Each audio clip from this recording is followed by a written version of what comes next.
కనులు మాటలాడునని మనసు పాట పాడునని కవితలల్లితి ఇన్నాళ్ళు అది కనుగొన్నాను ఈనాడు.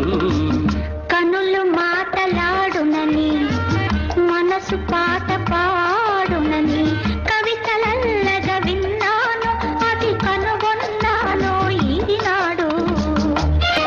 వేచిన కలువ వెన్నెల జల్లుల విరిసిపోతే మధురానందం